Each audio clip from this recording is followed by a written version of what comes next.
Welcome to Less Clutter, More You, a podcast that travels with you through the journey of letting go and creating order so you can start making more room for what matters most. Together, we'll go beyond the basket to start unlocking your next level of embracing your physical and mental space through mindset shifts and action steps. I'm your host, Maggie Britton, professional organizer, clutter coach, wife, and mom of four, and I am so glad you are here. Hello, everybody. Welcome back. I am so thrilled to have our guest, Laura Barker, here with us as we head into spring and we start thinking about what's in our closet, what are we wearing, and how can we maximize what we're putting on to make us feel like the best version of us. And there is no one better than Laura. So if anyone's local, she's actually in Philly, but she is a closet curator, organizer, and a personal stylist for women over 40. And my guess is that if you are a listener, you are likely a woman over 40. And if not, you probably are creeping along or getting close to it. And even if you're not, or maybe you're over 60. Maybe you're over 70. Whatever you hear today, it is going to be applicable to your wardrobe and getting yourself into a place where you feel the best. So Laura, can you introduce yourself and let us know how the closet particularly became your focus and women over 40? How did that all come together for you? Absolutely. So first of all, thank you so much, Maggie, for having me on here. So excited to chat with you about all these things. And yes, with spring pretty much here, maybe right around the corner. So yes, my name's Laura Barker. I go by Laura P. Barker, which is another fun story that maybe we'll touch upon. And I'm a closet curator and personal stylist for women over 40, like you said. And I would say the main reason the closet is so important is a big reason why I named my company Closet Curation and Personal Styling is I believe that it all starts in the closet. It really comes hand in hand, all those three things: curation, closet curation, organizing, personal styling, and they work all together, if you will. 100%. Absolutely. And if anyone's listening and hasn't listened to a past episode, I did talk about how I started as a closet designer. And I always said, it's so much more than just, I love when a space looks good, but like you said, you're starting in the closet. Your day is starting in the closet. The end of your day is starting in the closet. And when you feel good about that, you just are setting yourself up for success. So were you always a stylist? What came first, the styling or the closet curation wardrobe organization? This is a great question. This is interesting. You may not know this. I might have shared this with you before in our past conversations, but I'm actually a brand content producer by trade. Okay. So I have a background in a creative field for over 25 years, working in all sorts of things, on sets, on TV shows, on film sets, commercials, whatnot. So I've been sort of immersed in a world of creativity and styling in one way or another for many, many years. And on the side, for as long as I can remember, I've always been an organizer by nature and always found that I was the go-to stylist on and off set for so many of my colleagues, my friends, my family. It was just something that I had been doing. And it was sort of that combination. It started with just been hanging out at someone's home, and whether they were traveling or who knows what was going on, we found ourselves in their closet. And I would just be organizing, helping them. So much of it like letting go. You don't need this, like try it on. And then as you got older, it became, I bought this. What do you think? Should I? Oh, you could wear this with this. And that's sort of how it all evolved.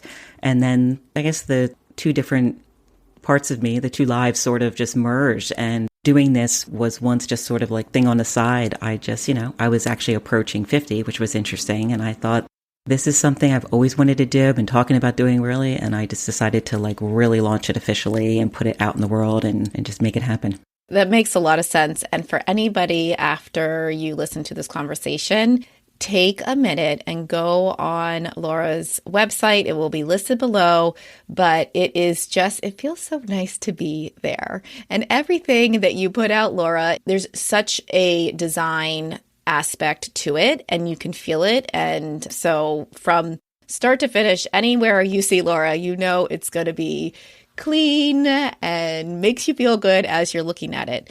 So I could have brought anyone on here to talk about a closet.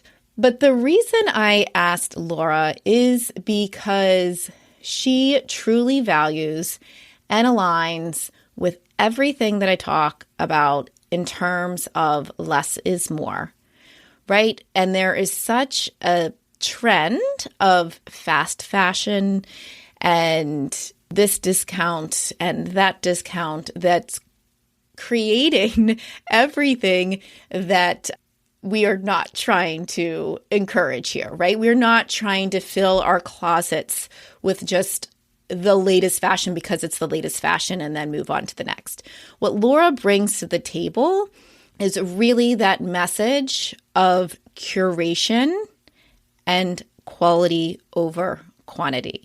So can you talk a little bit of that, Laura? And because I'm sure a lot of people listening or your past clients, it's so tempting to just buy something that they're seeing on Amazon and get it quickly and give it a go, and then out the door it is again. Can you talk about that difference of if there is even a time for fast fashion, or really that value in leaning into quality over quantity when it comes to our wardrobes? Absolutely. There's so many things. I mean, first, I kind of want to share this little anecdote story, which isn't too long, I hope, about, I think, this moment where it really hit me. And I also want to preface and say it really started with sort of, for me personally, finding my personal style and feeling good.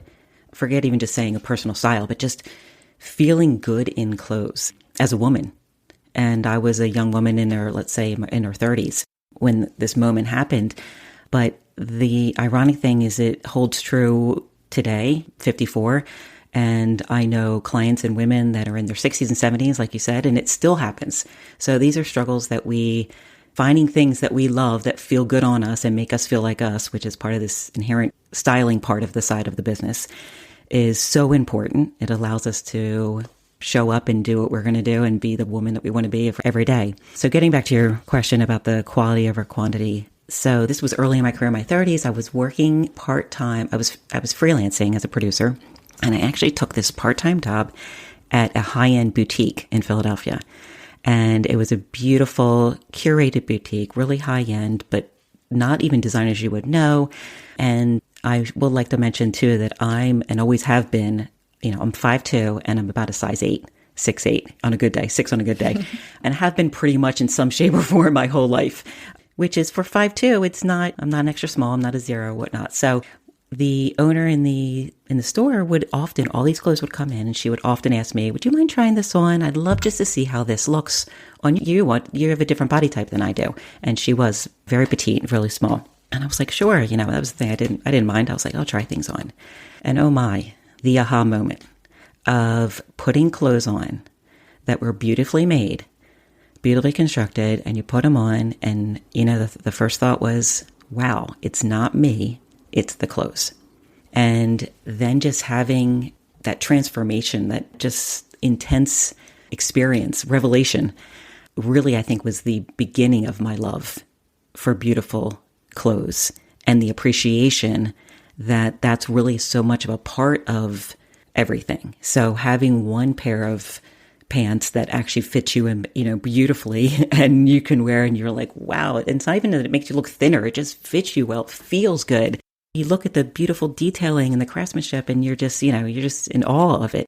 Would you rather, once you put on something from a fast fashion place, whether it's, Zara or Gap, and it doesn't fit right, and no matter what size you wear, it doesn't fit right, and it doesn't lay right, and, all those things, it's a no-brainer. It's completely a no-brainer. And I think once you experience that, and if you can learn to appreciate that, and you feel it, it's really a feeling, it's hard to go backwards. And not to say there's never a point where you're going to not necessarily about expensive, but it's, and as time goes on, it's something you learn. And that's sort of what became a big tenet and a big philosophy in my business for sure. So I hear that loud and clear, Laura, because I think that for women, as our bodies continue to change, we can get stuck on what we once were. And then we're assuming that that same style, that same brand is going to fit us and lay on our bodies the same way. And it is a rude awakening when things start to shift. Listening to you say it's a feeling, it's so true. I mean, when you put on something that is crafted and well made and lays on your body smoothly, it really just brings you up a notch and feels good. And I would rather wear, like you said, one pair of pants that make me feel good than keep 5 pairs that I'm tugging at, or I could only wear a certain shirt with because that covers this, or this, is uncomfortable. So I 100% agree with that, and I love that. So what happens when people are calling you and they are looking to make that shift? Are they coming to you mainly because of a life transformation, change of career? What's usually that tipping point that someone is saying, I need help and I need Laura, and let's get this situated so I can move forward and feel good about what I'm putting on my body? Yes, without a doubt, definitely. Definitely have clients that have been in major transformation. And I actually think it's exciting and fun when it's happening later in life, because it's like, wow, what an amazing opportunity to reinvent at any age, whether you're 40, 50, 60, like there's all kinds of things happening.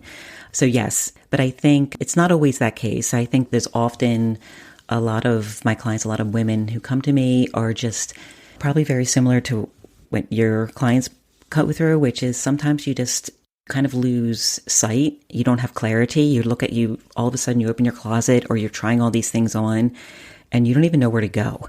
It feels overwhelming, even if it's not a huge closet. It just feels overwhelming because you're not sure what looks good anymore, what you should be wearing. You have so many things. It's hard how to make decisions on what to keep, what to let go of, why, how to. It sort of just becomes like mini chaos. And that could be because you're in a big transformation, but it could just be because it could be a body change. It could be that you haven't done it in a while. So much of again, not to get off track here, but so much of why I love the word curation and what I do is you do it. It's ongoing. It's in a journey. And that's even more reason to buy less because each season, because when you talked about body changes, oh my gosh, it is like, it could happen in like 3 months or 1 month. Like, it's not like, oh, I just bought something, I don't know. If you're lucky enough that your body stays completely the same and your style stays totally the same for years, lovely, wonderful. But I think most of us are ever evolving in so many ways, right? Where our style, what we want, how we want to portray ourselves, what feels good, what we want to wear, where our lives are taking us, that to always be curating and paying attention to it can be just sort of what I teach you is like, can be like positive and beautiful because you're just doing it slowly and you're really paying attention and you're embracing all the evolution, all the transformation for the positive that it is, not for the negative that it is. Not that, oh, I don't fit, not looking backwards. And we're going to get older. Our bodies are going to change. Right. So. And I just want to point out, Laura said slowly, right? Like that is something that it's so hard for a lot of people to make change slowly. But when you do take the time and you're intentional with why certain things are leaving the closet and why certain things are coming back into the closet, you are able to embrace that change. I feel that when you take your time, that change is going to stick longer. It's not a huff and a puff. I got to find something. It's slow, intentional, And then that's much more sustainable than, like you said, the chaos and just the quick fix. So let's say somebody is tempted to start to refine their wardrobe, start to minimize what's in their closet so that they are looking at things that make them feel good, that they're actually using. What would you say is a good place to start? What's something that's an easy thing? And then let us know what you think is the hardest thing for someone to let go of in their wardrobe. Well, to start, there's two places I always start. One is I always just start with the current season. Literally, what are you putting on your body right now? It's so funny because things have evolved, and I've done this before where you try to do a whole closet, but when you're trying to go through that many pieces and you're thinking about next winter and what we're just leaving, it's a lot. It is a lot to go through. So start with what you need to get dressed today. What is the weather right now? What is the season for where you live and your life? Not what what are the things you're doing, that sort of thing. And in addition, well, try on everything. Try it on. Isn't that it's it can be tricky. Yes. It can bring up a lot of emotions. It can be hard, but I do this every season. I'll talk about myself, forget the clients. I do this every single season for myself. I have to try on all the jeans, all the blouse, my regular uniforms, and just see what's really fitting. I've done this enough. I know I've been through it enough. I know what I kind of want to, my normal everyday, what I would like to wear. If I don't have those basics for me, I know it's time for me to look or they don't feel right. It's time to buy some new ones. So I think that's the big. And then of course, I'm sure you know this, you can do oh, great, still fits. I love it. Keep the pile to keep. Things that are just, I don't love them anymore. The ones that you're going to let go of, one of the biggest things about letting go, I think, is sometimes ironic, is a lot of times if we stop and think, we don't even necessarily want the piece. It's just the idea of feeling like you're letting go of something that doesn't fit, that brings up these emotions or something. Absolutely. But if you thought about it, you're like, would I actually buy it? Or even if it did fit, do I actually want to wear this? Absolutely. So I knew that you would probably say try it on. It's just the rude awakening of, okay, face the facts, right? The biggest reasons for the try on too is, and this goes back to taking the time. It's not a quick try on. Oh my gosh, it doesn't, it's paying attention to what it is. You can learn a lot by trying things on and deciding wait, okay, these old jeans are too low, low rise, or they're too narrow down, that whole, the skinny jean, whatever it may be, the blouse. Oh my gosh, it's too low cut or it's too high, whatever. You learn a lot about yourself if you pay attention when you're trying it on to decide what you want to be wearing now. Yes. And pinpointing that exact. Yes. I have found that I am down to the neckline. There are necklines that I do not like on myself. They're uncomfortable. And there are tops that are tempting. But then I'm like, Mac, step back. That is not the neckline that you have agreed to, right? Because it's just exactly going to be right. the cycle of bringing it in, realizing that it's not the one that I really feel the best in, and then out it goes again.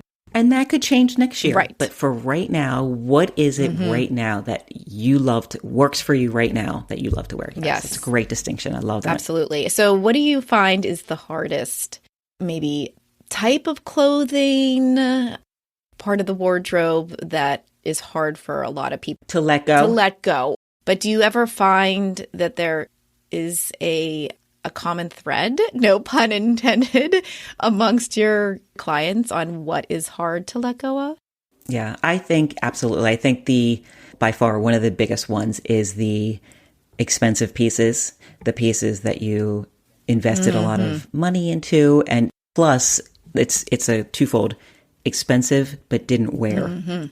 So if it was expensive but you wore it, you feel better because it's okay. I got my money's worth because I wore it all the time. I loved it or whatever, but it's just not right for me anymore. But if you invested in something and you bought something and it was the wrong thing for you and it was just sunk cost, I think that's one of, by far, the most common, hardest one to let go of. Yeah, I can see that shows up a lot. I know with letting go, we're not just letting go of physical items, right? Especially when it comes to our body image. I know how hung up I can get, my friends, my family, my clients can get on just that mental image of themselves and what they think they should be, the size that they should be, all of these expectations that our environments are in our face, left and right, from social media, from print ads. I know you are doing more than just helping with an outfit. I know it's deeper than that because it's the same thing that happens when we're working with anybody. It's a real struggle, and I go through it. I mean, this is the reality is it's an ongoing thing, right? There's so many things. I mean, so much of this, the work we do is mindset, and it all depends on the person for sure. But just thinking, even having some moments for yourself and having some sort of like affirmations. I do a lot of journaling in the mornings, but it's really just kind of, for me, my advice always is, it goes back to the clothes too, is to just remind everyone that we are always evolving and we're always changing and we're getting older. Okay. So what are we going to do? We're just going to fight it. It's like looking at something negatively or looking at something positively. So one thing is always, let's look at the good stuff. Let's focus on the good stuff is how I like to express it, because there's always good stuff. So yeah, you might not love that your waistline has gotten bigger, something like that. But what do you still love? And what do you still want to show off? This helps when you get dressed. Do you love your arms? Are you doing whatever it is? Your legs, your neckline? What is it? So focusing on some good things. And that's where the quality of the clothes also makes a huge difference. Because when you're putting something on beautiful and it feels good and the quality's good, you mentioned it before, it comes from within. And that's really what it comes down to. So much of this is focusing on how the person feels in the clothes. I mean, certainly I'm there to express what I think and why I think. I'm like reading the person and saying why I think it works based on what I'm seeing coming out of them from comfort level and how it's flattering. But it's so much more than that. It's about how the person feels. I mean, it goes back to, if you want to wear a big billowy dress that has no waistline and whatever, but I've done this before, but I'm 5'2" and I want to wear just a big billowy dress and flip-flops and a crossbody bag and a cap and sunglasses, and that's my summer outfit, and I just love it. It's easy, it's comfortable. I feel like, well, it might not be the most flattering. It's a big tent dress, Does that matter? Am I showing up confident and feeling beautiful because I've figured out what I love and it's beautiful to me? So that's the real tap into. I kind of might have gotten a little off track there, but that's, so I think it's just kind of really dialing it into the feelings more and the little things. Sometimes it has to be the little things. That's why we talk about the details and the feelings more so than, again, just comparison, looking backwards. And I think another thing I've also has come up a lot too is you have to talk to yourself as if you were talking to your best friend, to your mom, to your daughter, to think about how you would react when your friend comes over and feels really badly and they've gained weight and they just feel, just not feeling good. And what would you say? Right. We're always harsher on ourselves. Always so much harsher on ourselves. Yeah. And it's like, just stop and just be like, and just really just try to look at the positive. It takes practice. It is not easy. It does. It for sure. It's not easy. So what is a trend that you are, and not that we want to get caught up on trends, but what is something that you're seeing is coming back or is new that you're like, yes, I'm so glad to see this and it's showing up in people's wardrobes? So for trends, I love that there is so much more timeless pieces coming back, and also with materials. So you'll be seeing a lot of, and it happens a lot each season, but just a lot of linens, a lot of neutrals, a lot of blazers, a lot of classic cuts, even fit and flare dresses, ladylike things, and just all these pieces that can really work for a lot of different body types. Like, regardless of your style, there's a lot of options out there. Even if it's like a trouser, like a straight leg trouser, and a lot of them have I love this too. This has been going on since COVID, which I love. You find a lot more elastic in some ways for comfort. Just coming, when we came out of COVID. So even if it's like you have a zip-in button in the front, you might have a tiny bit of elastic in the back, or even a dress elastic, smocked in the back. And it just gives comfort, but it's still put together. Yeah. So I love seeing all that. So before we go, is there something that, and I'm going to ask for 2 answers on this, something that you've let go of that has made room for something else? And I would love if you could answer that in terms of an item in your closet, in your wardrobe, but then also anything else that you would like to share that you were able to let go to make room for more of you. I would say for actually articles of clothing, I'm going to say jeans. Because again, getting back to, they are a huge part of my wardrobe every season. I dress them up. I wear them casual. They're easy. It's just something I've been wearing. Still wear them every season, except for midsummer, hot summer. And let me tell you, I go through jeans,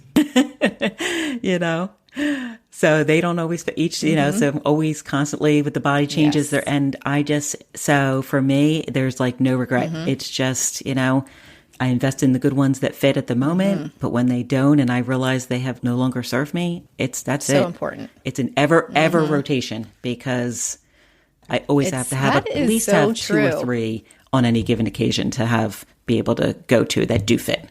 Right. Yeah, I could totally see that. And then anything else that in life in general that you, maybe outside of the closet? Well, I was thinking about this. I was going to say regret. Because I think and this is back to the closet, but it's a feeling, but I think what's always interesting, every once in a while, I think very personally about this work, right? Because I live it and breathe it. It's so much for the women that I work with, but I go through it as well. I live it. And every once in a while I think back of oh yeah, I did get rid of that, didn't I? And I was I think about it. I had this thought about this dress the other day, and I thought, but you know what? I don't have any regret. It's not I never once got rid of something and thought, I really wish I didn't, because I just go back to that same thing of, at the end of the day, yes, there's a lot of sentimentality, but it's the moving forward is so much more important than holding on and looking backwards. Ah, so true. So true and so good. Thank you, Laura. So anybody who is now getting excited for spring feels that maybe they could use some guidance because you're stuck. You don't know what the next step is, and you want to fine-tune that look and that wardrobe and curate it, then Laura is your gal. So check out the show notes for how you can get in touch. I believe, Laura, you have a spring offer, right, get ready for the spring offer coming up. I do. Mm-hmm. So we will make sure that is in the show notes so you can learn about how you can work with Laura if you are ready to live with less wardrobe clutter and more you. So thank you for listening, and thank you, Laura, for being here. We might have to have you come on seasonally and talk some trends and hear what maybe we should be reconsidering in our own closets. So thank you. Thank you so much, Maggie. It was such a pleasure. Thank you. Thank you for tuning in. If after listening you have gained just a boost of motivation to start thinking about your clutter and taking action to clear it, then I would love for you to subscribe to the podcast so you don't miss an episode, and leave a rating and review so we can continue to grow and inspire others just like you. In the meantime, I'll be here cheering you on your next step forward with living with less clutter and more you.